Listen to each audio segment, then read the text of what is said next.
पाकिस्तान के agriculture sector का मुल्की मईशत और मुल्की तरक्की में हमेशा से बड़ा ही अहम किरदार रहा है। पाकिस्तान का कुल रकबा 79.6 मिलियन एकड़ है, जिसमें से 23.7 मिलियन एग्रीकल्चर लैंड है, जो कुल रकबे का 28% से ज़ायद बनता है। इसमें से भी 8 मिलियन एकड़ रकबा ज़ेरे काश ना होने के बाइस बेकार ही पड़ा हुआ है।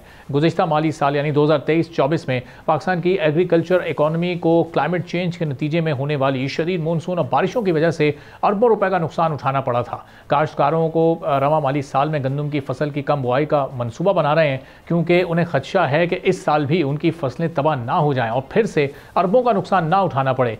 माहिरीन के मुताबिक पाकिस्तान की 5 बड़ी फसलों में से गंदम और कपास की फसलें इस साल बेहतर मिकदार में ना हो सकी, जिसकी तवक्को की जा रही थी, जिसकी वजह से पाकिस्तान को बड़े पैमाने पर इम्पोर्ट पर इन्हिसार करना पड़ेगा और मुल्की फॉरेन एक्सचेंज रिजर्व मुतासर होंगे। एक ताज़ा तरीन रिपोर्ट के मुताबिक सीजन के पहले 2 महीनों में अजनास की पैदावार में 60% कमी की निशानदही की गई है। काश्तकार अपनी गंदम की 10 से 20% ज़मीन को तब्दील करके आने वाले सीजन में ज़्यादा मुनाफा बख्श तिल की फसल काश्त करेंगे। सितंबर के आगाज़ में सिंध में होने वाली शदीद मानसून बारिशों की वजह से फसलों को बड़े पैमाने पर नुकसान पहुंचा है, जिसके नतीजे में सूबे के किसानों को 86.86 बिलियन रुपए का नुकसान हुआ।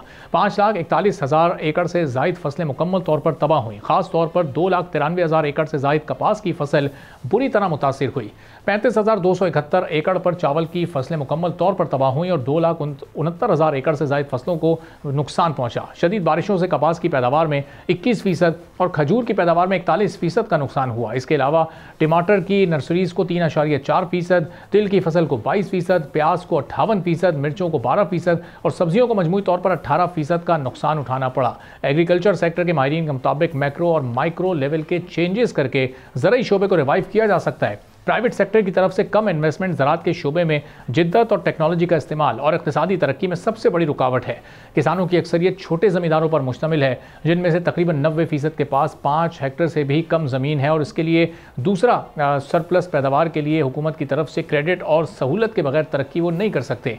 माजी में हुकूमतों ने काश्तकारों के लिए मुख्तलिफ क्रेडिट स्कीमें ज़रूर मुतारिफ करवाई, लेकिन उनका कोई खातिर ख्वाह नतीजा नहीं निकल सका, जिसकी बुनियादी वजह सूद पर मबनी कर्जे थे। अब ज़्यादातर किसान सूद पर कर्ज नहीं लेना चाहते। किसान इस वक्त बैंक्स की तरफ देख रहे हैं। माहिरीन के मुताबिक किसानों को पैदावार बढ़ाने के लिए आसान कर्जों की ज़रूरत है, जिसमें बैंक्स का बड़ा ही अहम किरदार है। अगर मुल्की बैंक्स ज़राअत को फ़रोग देने के लिए किसानों की मदद करें तो एग्रीकल्चर सेक्टर मुल्की मईशत पर बढ़ते बोझ को किस हद तक कम कर सकता है। सब्सक्राइब करें और बेल दबाएं ताकि कोई खबर रह न जाए।